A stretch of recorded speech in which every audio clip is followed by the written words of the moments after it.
L'avenir des grandes villes, à présent, les maires des métropoles et des grandes agglomérations s'est réunis à Dijon pour 2 jours. Il est question de sécurité, d'éducation, mais aussi des relations avec l'État. Et le Premier ministre a fait le déplacement. Jean-Christophe Galeazzi, vous êtes en direct du parc des expositions de Dijon. Quel accueil a été réservé à Édouard Philippe ? Oui Arnaud, écoutez, le Premier ministre qui est toujours en train de s'exprimer devant les grands élus des métropoles de France a reçu un accueil, on va dire, méfiant, en tous les cas au moins prudent par ces grands élus. L'État veut en effet engager les plus grandes collectivités à contenir autour de 1,2% par an la progression de leurs dépenses de fonctionnement. Et beaucoup de grands élus souhaitent jouer le jeu, mais d'autres, à contrario, dans les couloirs de ce palais des expositions, aujourd'hui, rappellent volontiers que 92% de la dette française est détenue par l'État, alors que celle des collectivités locales ne représente que 8%. Le Premier ministre a tenu, il y a quelques instants, à les rassurer.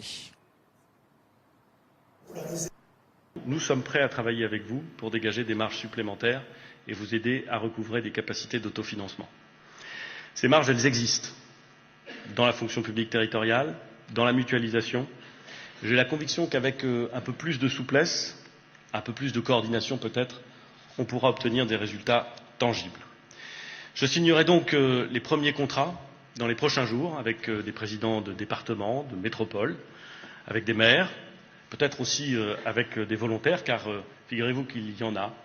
Je crois à la décentralisation, je crois au dialogue, je crois aux élus, des élus qui se battent pour obtenir le maximum pour leur territoire, mais qui savent aussi que leur territoire s'inscrit dans un cadre plus large, qui est celui d'une nation. C'est pourquoi nous avons voulu essayer autre chose qu'une baisse unilatérale des dotations. Nous avons voulu proposer un outil, certes un peu directif, c'est vrai, mais respectueux du sens des responsabilités des élus, et qui, je le dis, je le redis et je le redirai constamment, ne peut pas avoir pour objet, n'aura pas pour effet, d'impliquer un quelconque regard de la part de l'État sur l'opportunité de tel ou tel choix.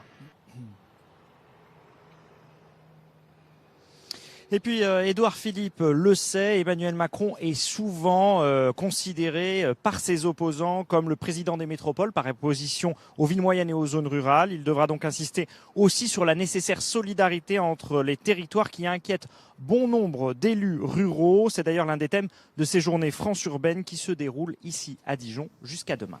Jean-Christophe Galeazzi en direct du parc des expositions. Avec vous justement, nous allons nous intéresser au statut de métropole.